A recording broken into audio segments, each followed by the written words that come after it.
You are listening to Productivity Straight Talk with your host, Amber De La Garza. Amber is a sought-after productivity coach, trainer, speaker, and writer who gives entrepreneurs the straight talk on personal productivity. No BS, fluff, or overused jargon. Just actionable strategies to get results and succeed in business. And here is your host, Amber De La Garza, the productivity specialist.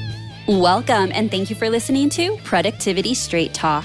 Today is episode 210, Showing Up Unapologetically You, a lesson in visibility with Lauren Salaun. If you're a business owner who wants to improve your time management and elevate your productivity so you can maximize profits, reduce stress, and make time for what matters most, then you're in the right place, and I'm so glad you've joined me. I'm really looking forward to introducing you to our guest, Lauren Salaun. This was an exceptionally surprising interview where we went in a lot of different ways that I was not anticipating when I said yes to having her as a guest. And I will have to say, unexpectedly and unapologetically, I am really looking forward to this episode for you. Lauren Salaun is a PR and marketing consultant, media personality, speaker, entrepreneur, and host of the Amplify podcast. Lauren has spent nearly 15 years in the PR, marketing, and advertising space and decided to start her own PR and marketing business in 2014. She is also a former health coach, personal trainer, fitness model, and bikini competitor. After years of hustling, running multiple businesses at one time, but not seeing the results she knew she truly deserved, Lauren decided to go all in on her mission. And that's when everything changed. Now she runs a PR and influencer marketing agency called Influence and Impact, and is the founder of the PR Accelerator, where she helps entrepreneurs increase their authority and visibility so they can scale their income and impact with ease. In today's episode, you are going to learn how the inner work Lauren did to rewrite her story had a huge impact on her journey, the wake-up call that made her jump all in into PR, tips for showing up more authentically without oversharing. This is one of my favorite tidbits from the episode. Effective pitching strategies to increase visibility, and why you should have a fake assistant. And yes, I said fake assistant, so you have to tune in to find out more. All right, now before we meet Lauren, I want to make sure that you have grabbed my free mini training, Take Back Your Time. You can grab it for free by going to amberdelagarza.com/take back your time. Do not let free or mini scare you away from grabbing this very impactful training.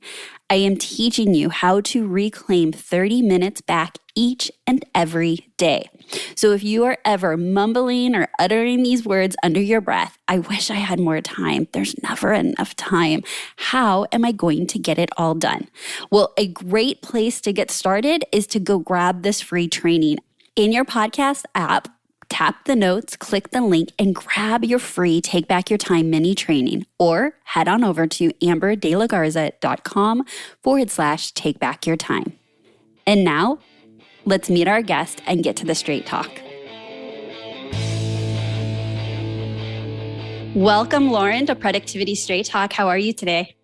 I am wonderful. Thank you for having me. Absolutely. I'm so excited to dive into the topic of visibility and PR. Before we do that, why don't you share with our listeners a little bit about yourself and why am I talking to you about PR and visibility today? Yeah, absolutely. So as we chatted about before, I've been working in PR and marketing for nearly 15 years, which makes me feel like I'm like 100 years old at this point. I'm like, how have I had a grown-up career for this long? Right. But I got my start in advertising, working in luxury advertising, did some work in graphic design and new media, so like social media stuff. And then my last job was at a crisis PR agency. So specifically working in the healthcare industry. So with some of the biggest hospitals and healthcare systems in the country. So if we think about everything that's going on in the world right now, like I am sure that my last agency, this agency I worked for, has been very busy with so much happening given what's going on, and so I was my last job working like 60 to 80 hours a week, super high stress, tons of work. And for me, at the end of the day, I wasn't doing work that I was super lit up by. It wasn't very exciting to me, even though I felt like we were, doing good work, right? It was challenging. It was interesting. I was learning a lot. I, was getting paid really well. Like it all looked super important on paper, like all that kind of stuff. But one, insanely high stress. That agency grew from, I think I was the 7th employee when I started there. And then 4 years later, we had about 35 and 2 offices and all this kind of stuff. So grew very, very fast.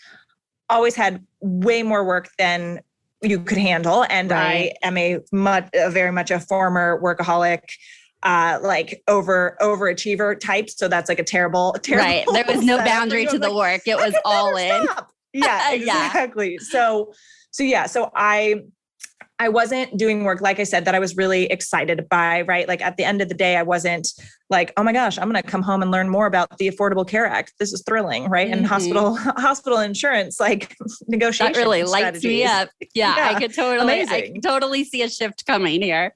Exactly. And so I wasn't doing work that I was really lit up by. And again, like the work, I think work-life balance is kind of a myth, but I felt like my life was completely out of my control, right? Work came first. I was waking up at like 5 a.m. to like stress check emails and stuff like that, coming into the office on Sundays and stuff to like, quote unquote, try and get ahead on the week, which was impossible and just pretty miserable toward the end there. And my last year there, I was like having anxiety attacks like once a week in the bathroom. It just was like, and I stayed too long. I'm like, I don't like to quit and stuff. Right. And like, I also back then was not very good at listening to myself and my body and all that. I'm like, no, we're not giving up. I'm powering through. I'm going to be a vice president in a year, and I can totally get that. And I think you're speaking to a lot of people that are in business right now. They're like, like they've normalized that, right? Yeah. That stress, that overwhelm, the anxiety, and not listening to that does not need to be your normal. Exactly. And so I left not really having like a firm plan in place. I just knew I couldn't do more. And even though it took me a really long time to realize I was very unhappy there, once I realized that, I am able to make decisions very fast. Like I don't need to like do a ton of research or thinking about it. I'm like, oh, I need to get out of here. Okay, we need to go, Mm-hmm. And so I was able to get a few like consulting clients and PR, marketing, branding, that sort of thing. And so I left for 2 big reasons, so that I could do work that I was more excited by, and so that I could fit my work around my life and not the other way around, so that I could make sure my non-negotiables, like getting regular workouts in, like cooking my own food, like back then, like it was too stressful to like go grocery shopping. I was like having my laundry sent out and done for me, which is great. But I was like, but not out of like luxury and choice, really. I was like, I just don't have time, Right.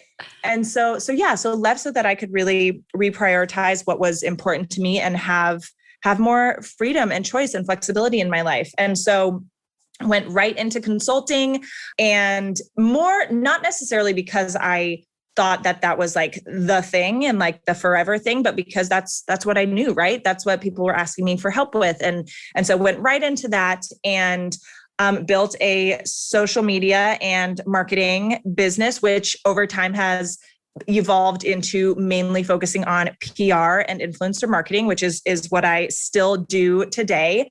And as I was doing this, like I dabbled in entertainment industry hosting. So like red carpet host, on air, like live stream podcast host, like before everyone and their mom had a podcast. So doing like all these things in media and just kind of exploring, like if I'm like, it's so funny because when I look back on it, how old was I at this point? What was that, 7 years ago or something? I can't do math. So I was like 27 or something, 28.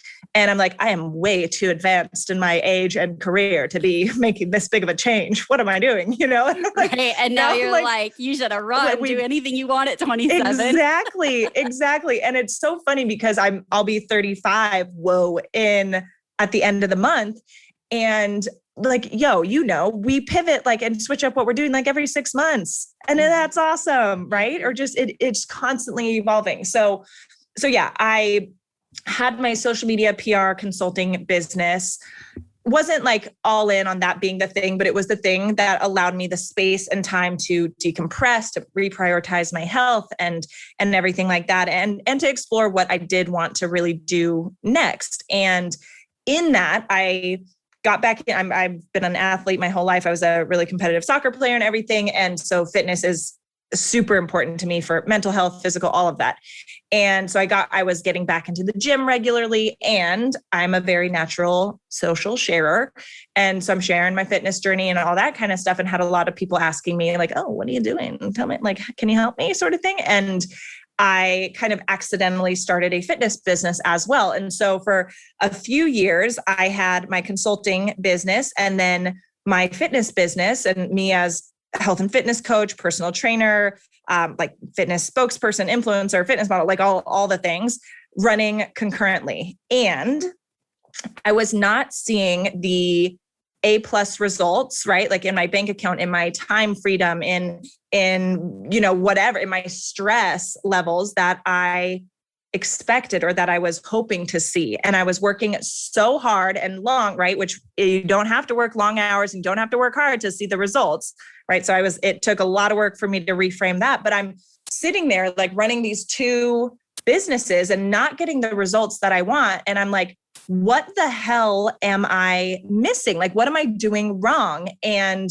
my big aha moment really came when I went to an event that my team and I helped to sell out through influencer marketing. The year that we came on board, the event sold out with 1,500 people. And the year prior, they had 500. So like we killed it, right? And I'm at this event, and one of my girlfriends who I know in real life comes up to me, and she's like, and we weren't like super, super close, but like know each other personally, right? Like we would like see each other at things like in real life, like real life friend. And she's like, Lauren, so I know you helped so-and-so with their book launch. I know you helped so-and-so with this event that she was doing, and you helped this and this and this. And now you're here. And I know you helped with this in some way, but I have no idea what you do. And here I was being like, I'm like Miss Social Media, like I'm posting and all this kind of like talking. I'm showing up on Instagram, social media all the time, and like working nonstop, all these things. And that was such a like punch in the gut. Like, oh crap!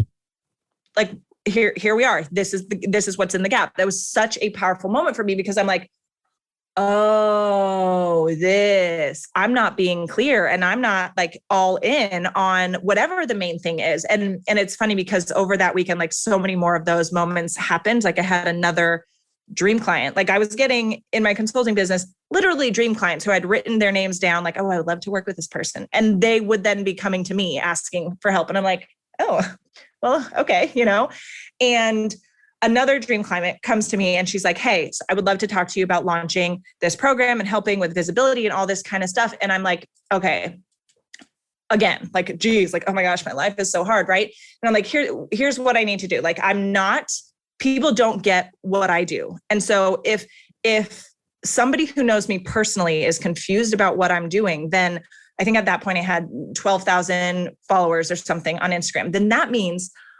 so many other people who don't know me personally, they're confused too, right? They have no freaking idea. And if people are confused, they're not going to take out their credit card and hire you, right? And so that was such a wake-up call for me. And then I have this, new potential client who ended up becoming a client chat with me at this same event. And I'm like, okay, I need to make a decision. I either need to jump into PR all in and really go for it and be okay. Like it doesn't have to necessarily be the for everything, or I need to be done with it and be all in on the fitness stuff. Right. And that took ultimately, like spoiler alert, jump back into the PR stuff. Here we are.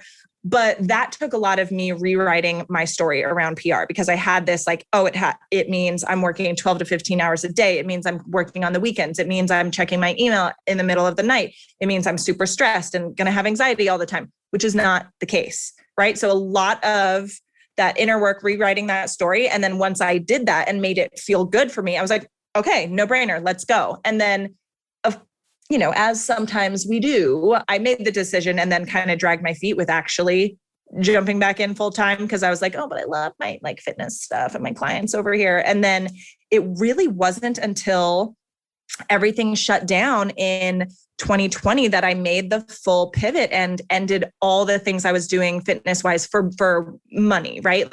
And so once that happened, like I had been planning it before everything happened and COVID was really like the what Catalyst. kicked me in the butt to fully, I was like, oh, we pivoted, everything got shut down and here we are. And so I went jumped in with both feet, 110%, showed up everywhere, shared my message, owned my expertise and what my team and I are really good at, and showed up a ton. And in 2020, ended up having the best year in business than I ever have, made more money than I ever have in a year. And I mean, did it in we brought in multiple six figures in less than a year in 2020 while working less than I ever have. And that's the thing. I'm I can work. I've done the work 80 hours a week thing and make good money and also not have a life and be insanely stressed. My thing is oh no, I want to make the multiple six figures, $1 million, right, year. I want to do that while working 20 hours a week.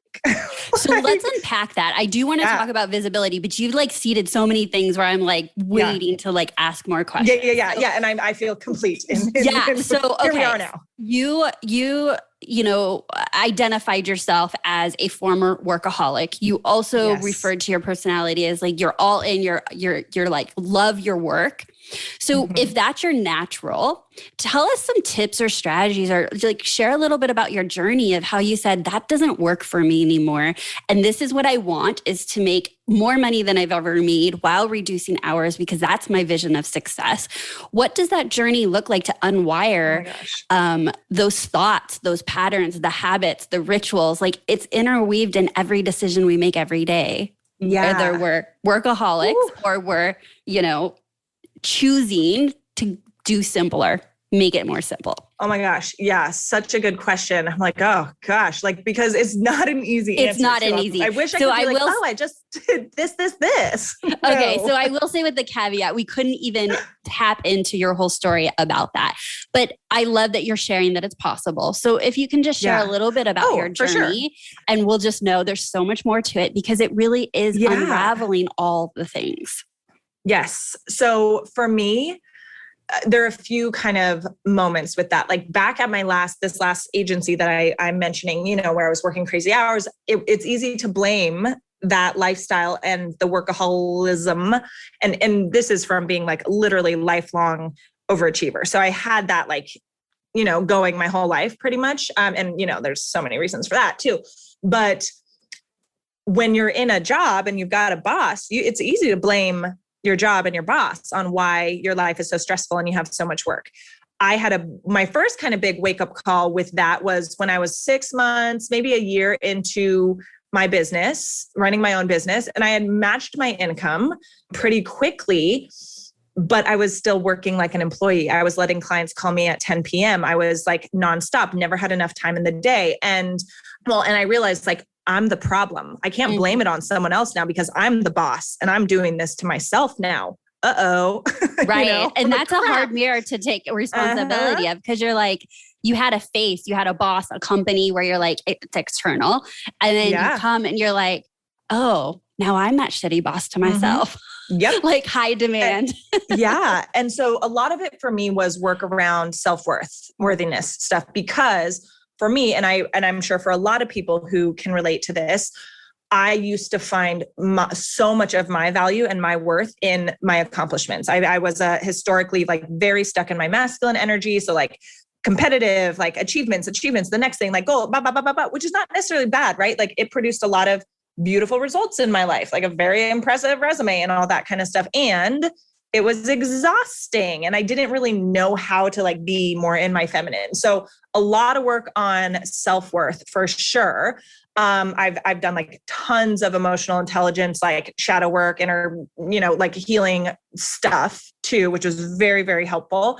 But then one of the final one, I would say, or maybe there were a few, but the one of the biggest was in 2019. I dealt with depression for about a year. I was a very high functioning depressed person, like didn't realize it was depression probably till I was almost out of it. But I was also at this time, I was doing a lot of fitness competing too. So I was pushing my body really hard, but dealing with depression and having some like physical stuff going on too, like sciatic nerve pain, which basically made it so if I sat down, I would be in pretty unbearable pain within 5 minutes of sitting. And it would last until I stood up again, right? Like when I was sitting, couldn't. So I had my depression not allowing me to sit and work and focus and not being inspired and excited. So and this year I call it my gap year. I like took a break from my business in a lot of ways and stuff, but I also had my body telling me I couldn't sit for long periods of time. And so like everything was telling me like, yo, bitch, slow down. Like, so like everything, like mentally, emotionally, energetically is telling me slow down. Like, hey, we're trying to get your attention. Things are out of alignment. Like stop, Yeah. And then my body is also telling me, yo, you're not going to be able to sit at the computer and work for 12 hours a day, like maybe a couple hours. And as I started realizing this and like coming out of the depression, I would have like maybe 4 hours where I felt inspired and excited to sit down at the computer and work, and where like physically my body could handle it too. And so I knew that like, okay, if I've got 4 hours of focus and energy and comfort, if you will, like we got to use this time effectively. So all that extra crap, like, cause my way of procrastinating is like, or used to be at least, create more projects that aren't necessary, right? Like just do more random shit and like you'll feel productive, but is that the stuff that's actually important? No.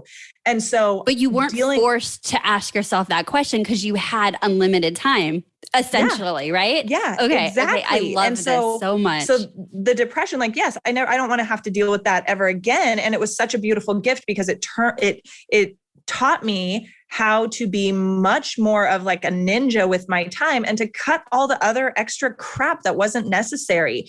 And I did my best. And I think I did a pretty good job of bringing that focus and time management into my life after coming out of the depression. So it's unfortunately, it took me literally running like into like a brick wall, like multiple times to finally hear the lesson. But then coming out of that, and in 2020, like I also in 2020 went through a divorce, like so many like things changing, but like the biggest thing was slowing down. And for me, being forced to slow down and to get into like tons of alignment and see like where that like workaholicness comes from, and like work on those parts, heal those parts, and really do tons of work around rewriting my story of that. Like I can make a lot of money by one, like being me, like showing up in my fullness and my most authentic, and I can make a ton of money working less than 40 hours a week. And I've proven that to be true. And if you have not yet proven that to be true to yourself, where can you look around you and see evidence of that? Like, do you have mentors or friends who are doing that you can be like, see, if they can do it, I can do it too. Yeah. Right? I call that positive proof. Look around you for the positive proof that it's possible until you have your own proof, right? Yeah. Yeah, absolutely. It's okay. I have puppy dogs too. I'm surprised mine didn't talk back. It's all good. I know. Quiet. Maybe you, the listener, didn't hear it. It's all good. We are totally casual. We're just having a great conversation. We're real. Okay. So one of my affirmations is let it be simple. And the reason I have that affirmation is because I needed to unwire that success, high income needed to be the evidence of working really hard. And so for myself, I've gone through that journey as well. And so I remind myself every single day is let it be simple. And it's not just every day. That shit does not just work if you tell yourself in the morning. It's when I'm looking at something and it feels like it's hard. I'm like, how can it be simple? Just asking that question can change their whole perspective on whatever it is you're doing, whatever project or task. And asking, how can it be simple? Sometimes it's don't do it. Like, okay, it ended up on the to-do list, but this feels hard. And now what is the real return on it? And it doesn't, it's not going to make sense. So let yourself release it and not do it. I love that. Yeah. And so one of the things that I said about like the masculine energy, feminine energy, and for those, I don't know if you talk about that a ton, but like men and women. But I would love for you to, because I am aware of it. I have had a lot of masculine energy and have learned to honor my feminine energy as well. Yeah. And so men and women, like we all have masculine and feminine energy, right? And so the masculine is going to be the more like forward push energy, which isn't, again, neither is bad, right? Good or bad. It's neutral. The feminine is going to be more the the more receiving energy, right? And like I said, I was so stuck in my masculine, always like go, go, go, push, achieve, competitive, right? Like outward. And so one of the biggest shifts for me with letting things be easy and having more happen for me with less effort was learning to really trust my feminine energy and feel safe in my own feminine energy and allow my feminine energy to lead much more than the masculine. And that has taken a lot of work. And it still takes work, of course, like every level you get to relearn the same lessons a lot of the time. But that was one for me where like when I even had this like a month ago or something, I was launching something and I'm talking to one of my girlfriends who is one of those examples of like, you know, just the life that I would love to have as well, or some similar things, right? So she's one of the people that I see evidence of what I would like in my life. And I'm talking to her, I'm like, I'm like feeling stressed about this launch, like And she said to me, she's like, Lauren, you're approaching it super masculine, which I know is your default. She's like, so if things are feeling hard and things are feeling stressful, are you going to do what you always used to do and lean harder into the masculine and just do way more and go and work till like midnight or something? Or are you going to do it differently, which is proven to be more effective, and relax into your feminine? I'm like, yep, good reminder. Thank you. And so did the things to relax into the feminine, and it was more effective, right? And more enjoyable, I'm sure. Exactly. And I love your affirmation around, you know, it gets to be easy, because like that's one that I like to say too. And one of mine also, because like I don't know if you are into the Enneagram or something, but I'm guessing 8. You're a 3. Are you a 3? I'm an 8. 8. I totally wanted to ask you that question over and over. So I'm glad I totally messed that up. Okay. No, but 8 and 3 are so similar. They 8 and 3 are so similar. So I'm an 8 wing 7. So I'm like, I want to win, but it better be really fun also. But 3 is my third. So 3 is my third. Tell our listeners what an 8 is and a 7, just so they know. So an 8, well, I mean, what even is the name of the 8? Like, that's so funny, because if you asked me, Challenger, I don't remember either. I think. Is 8 the Challenger? So I'm a 1. Okay. Yeah. I'm gonna hold on. I want to know. I think it's like super like individualist and like assertive and like you question everything. Questions things, enjoys power and control. Are we surprised based on what I've said so far?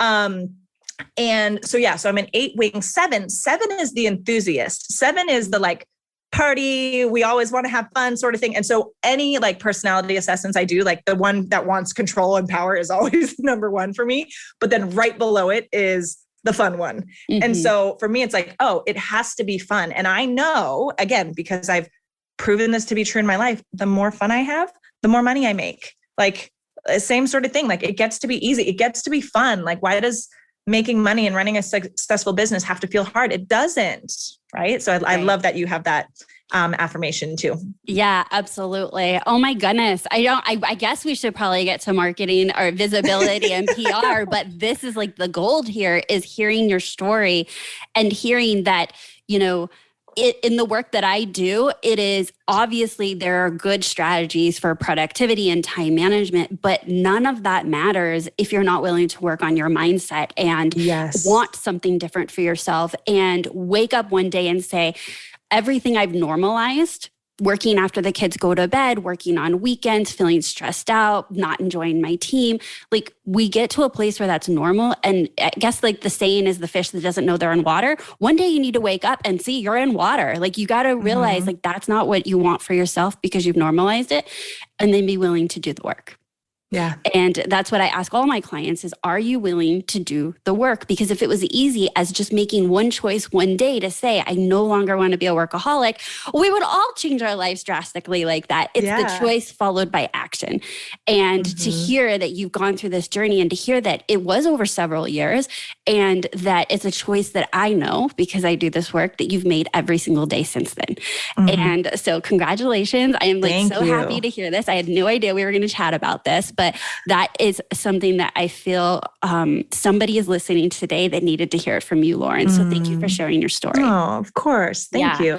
Yeah, happy to. So there's so many business lessons in there. So you decided to niche. Then you redecided when the world told you were going to niche. You're not going to be in fitness anymore. So thank you for sharing that. So then you niched and it became easier, I'm assuming, because when I chose to niche, it all became easier. And I also rebelled against everyone that said I needed to niche, by the way, too. Like, no, I'll tell you. I'll teach. No. Yeah. And I found my own way to niche because in business, we're told to niche. I didn't want to do it the traditional way into industry, right? So like I didn't niche just into real estate or just working with, say, interior designers. I said, no, I will niche, but it will be small business owners. And that is because that's where my heart is at. And I felt like that's good, like matching good advice with what I really felt I was called to do. And so for you, niching, once I niched, it became easier. So now you are running a company that helps business owners, entrepreneurs, do marketing. I'm sorry, I keep saying marketing. You say marketing? You say PR. PR, influencer marketing. Okay. Yeah.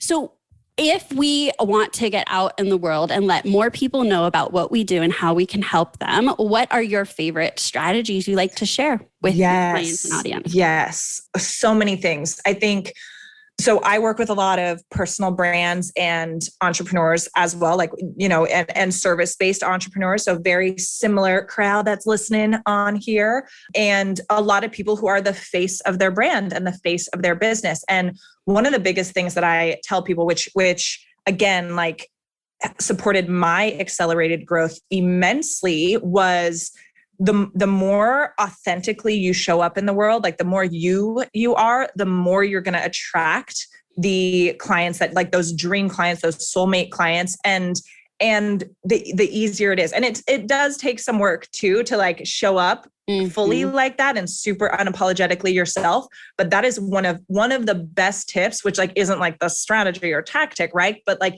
showing up like so in your you-ness is one of the biggest things that I would tell people to do. But then when it comes to more like strategically is getting really clear on your message, right? Like who do you help? How do you help them? How are you different, right?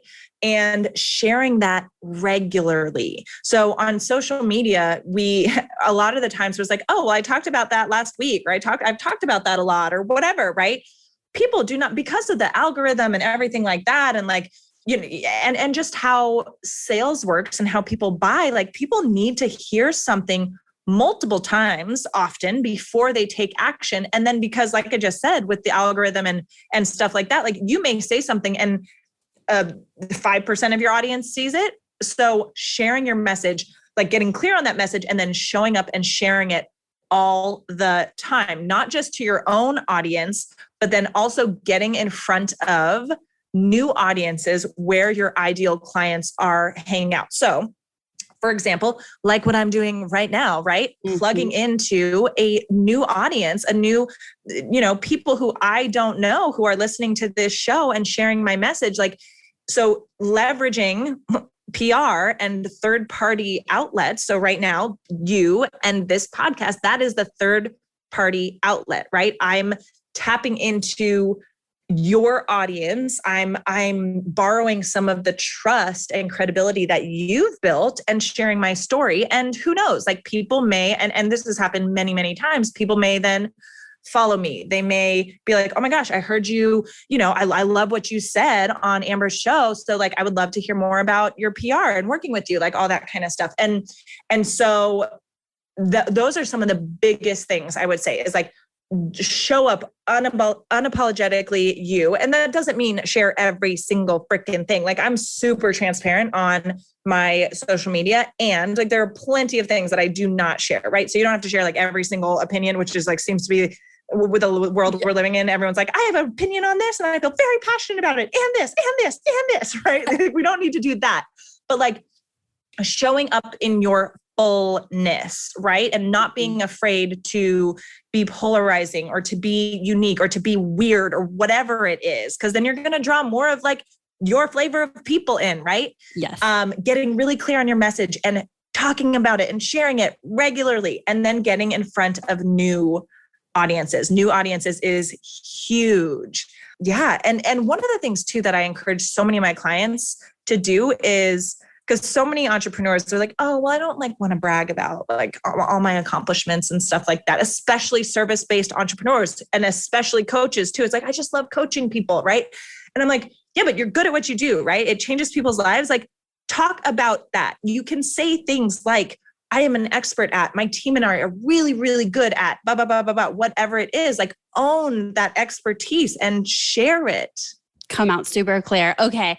So let's go back to the authentic. I love that you shared with our listeners that you can be authentic and not share everything. Yes. So I have a group of ladies that we mastermind every other week with, and one of them is starting a new podcast, and the three other ladies are like, look, you need to be more vulnerable. Like we want this for you. I'm telling you, it works. We've all gone through our own journey.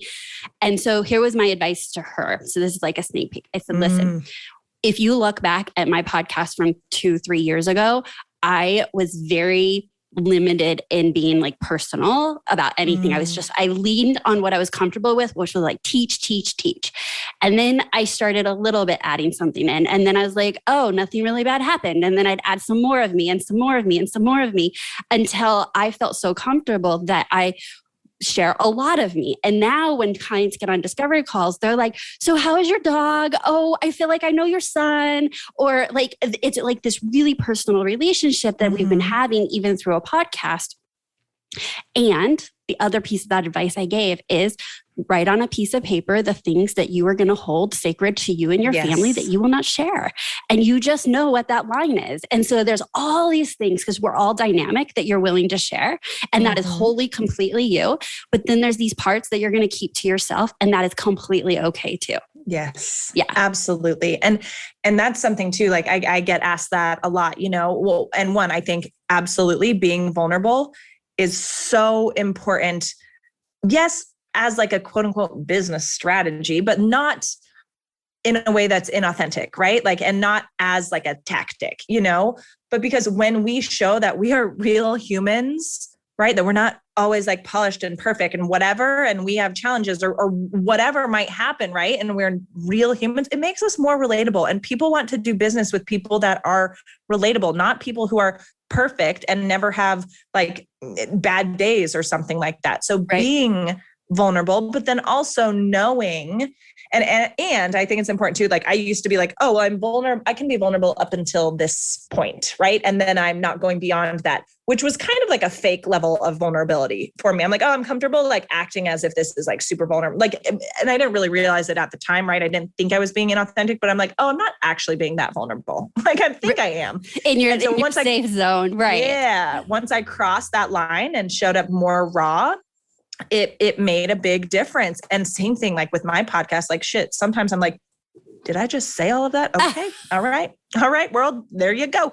And the feedback from that, from like, oh my gosh, I get to experience a whole new side of you. And it's like, the feedback is amazing. And I know that it supported me in strengthening my relationship with my community, with my audience, and brought in more clients and everything too.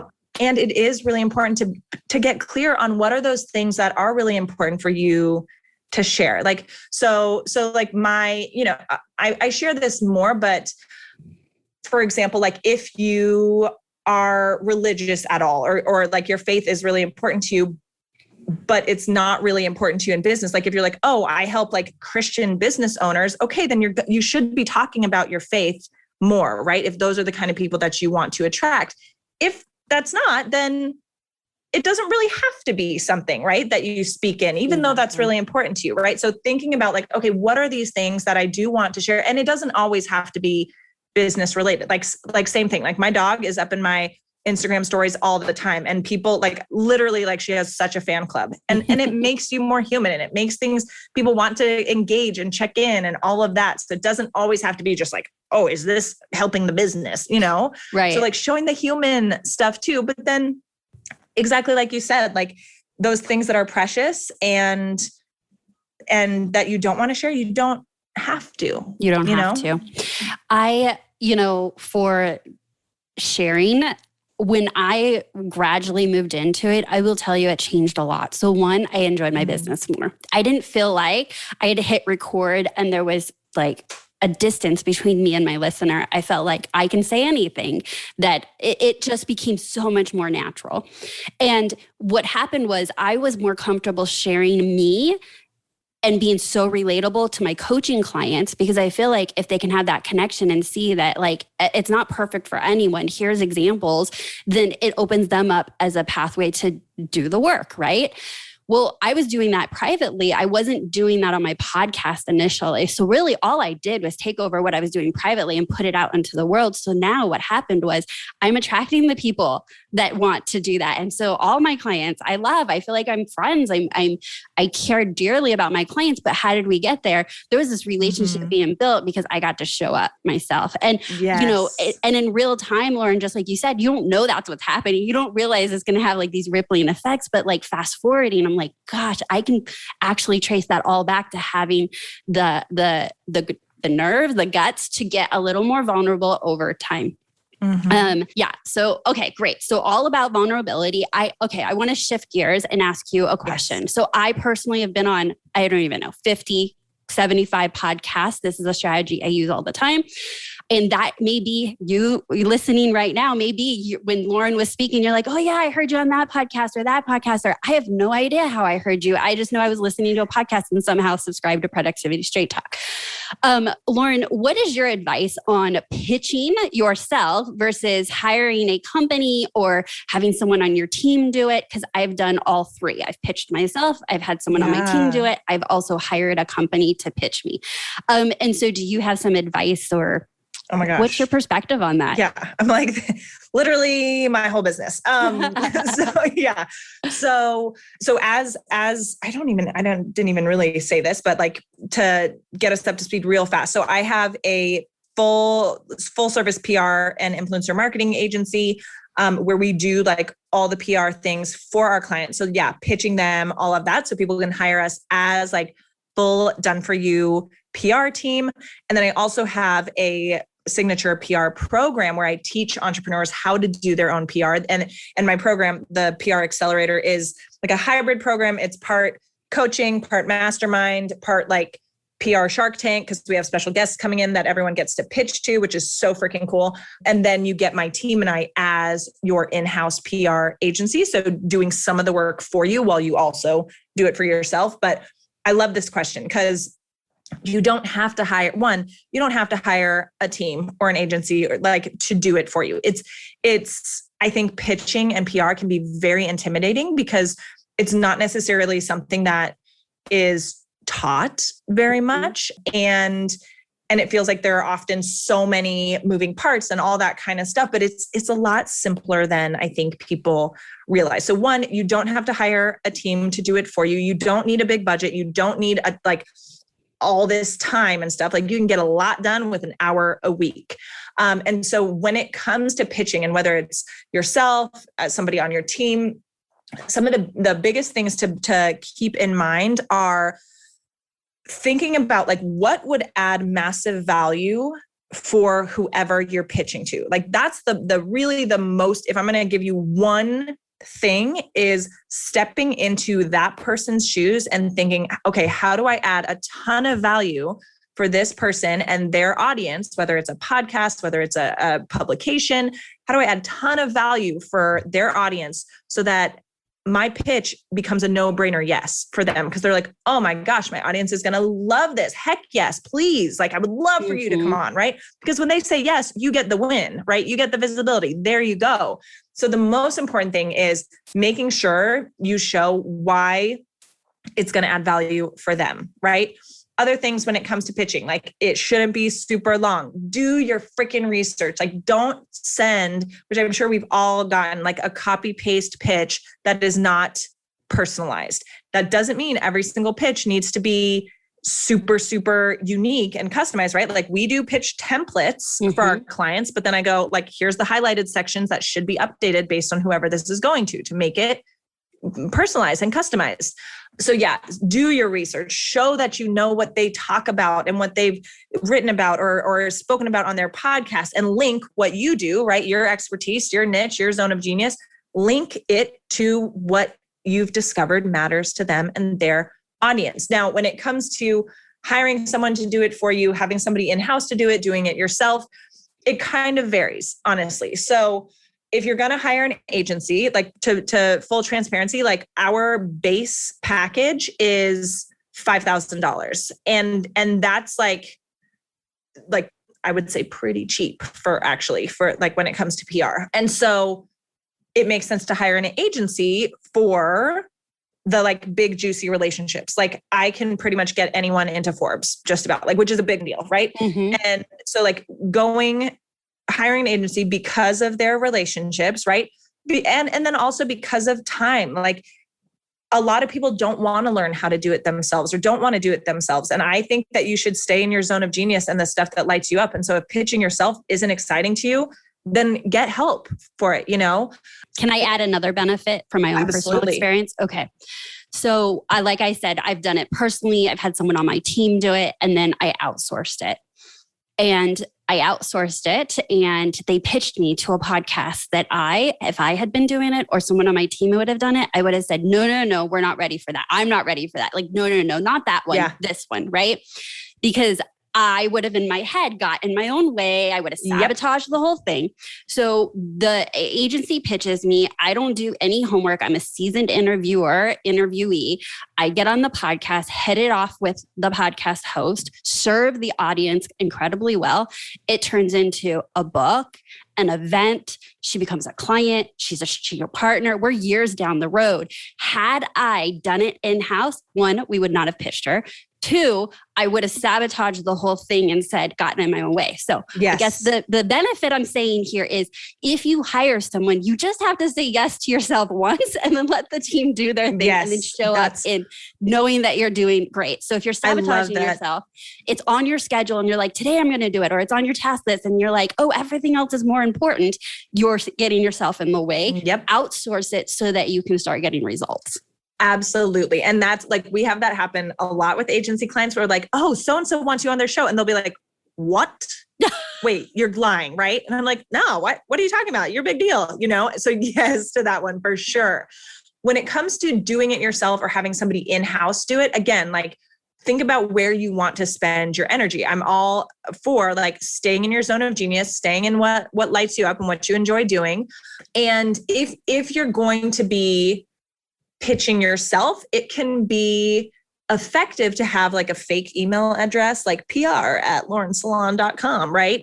And then you're sending those emails and you can be like, oh, from Becky on Lauren's team or something. And who knows, like Becky, is she real? No. But so you can have like a fake PR person or a fake assistant and it's still you sending those emails, but having that like secret email address makes it look more professional. And from a lot of like bigger podcast hosts or publications or something like that, they like to see that. But then I will say with that, if you're having somebody in-house or like a fake in-house person pitch you, it is also a really nice touch for you to send a personalized message. So like sometimes we will, when we pitch certain clients, like on their behalf, we'll also say like, hey, here's a list of like a few of the people we've pitched, like their Instagrams. If you have time this week, like go send them a little DM, like even a voice note being like, hey, I just wanted to connect because my PR team recently emailed you about being on your podcast. I just wanted to send a little note to connect personally, like hope to hear from you soon, sort of thing. There you go, right? Because it makes that personal connection so it's a too. And a perfect lot combination of of that. both. Oh, yes. Sorry to speak over you, but it's a perfect combination of both. You're saying not solely outsource it, forget it, don't think about it, but work with your team to get the impact and results. Absolutely. Yeah. And so, and it's totally something that you can have somebody help you with, right? Like, and you should, if you've got a VA or somebody on your team, absolutely. And that's some of the stuff that I teach in my program too, is how to do it effectively and efficiently, whether it's just you doing it or if there's somebody in-house that's doing it for you. All right. So as we wrap up, I just want to have clarity for our listeners that when you pitch, where are places that you're pitching? Like I know, because this is part of my own strategy, but if this is new for a business owner, we talked about podcasting. We talked about magazines like Forbes, Fast Company, things like that. So where else would you use these strategies to apply visibility? Podcasts, online publications, print publications, Instagram live collaborations, guest coaching, speaking gigs, brand partnerships, even. Am I missing anything?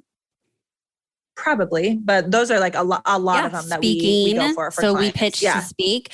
So I have a line between pitching to speak because it's an ideal audience, and then I make an offer or a call to action versus I'm a paid speaker and you're going to pay me my fee to keynote, right? Yes. So there's two different strategies that even we have going on for speaking, and one would definitely be for the PR visibility piece. Absolutely. All right, excellent. So as we wrap up today, because I feel like we could talk forever. I love visibility. I love chatting with you.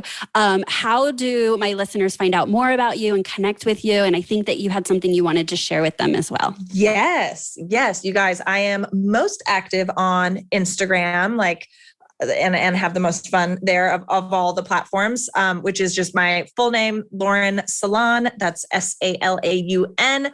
And also, like, if you enjoyed this or you want to say hi, like, please slide into the DMs and say what's up. I will absolutely respond to you. Can't promise how quickly because the DMs are kind of crazy. But please say hi. I have a free pitch page template that you guys can download in Canva and then customize for your own pitching. It's something that's a really, really helpful tool when you are looking to get more visibility, right? It's like basically your one sheeter that positions you as an expert. It shows like where you've been featured before. It's going to show your interview topics or talking points, that kind of stuff. And you guys can get that on my website, laurensalaun.com/free-pitch-page.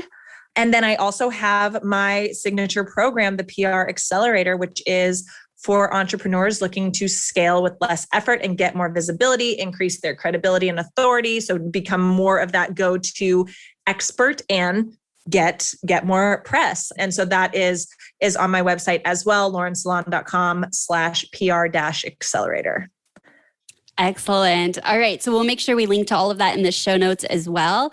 Lauren, thank you so much for sharing your story and a bit about the PR and the pitching. This has been a great conversation. So thank you for being a guest. Absolutely. Thank you for having me. This was wonderful. I appreciate it so much. Okay, so I cannot wait to hear what you thought of today's episode. I would love to hear from you. You can slip into my DMs on Instagram. If you don't already follow me, you can head on over to Instagram, Amber_De La Garza, and just say hi and let me know what your key takeaways were from today's episode.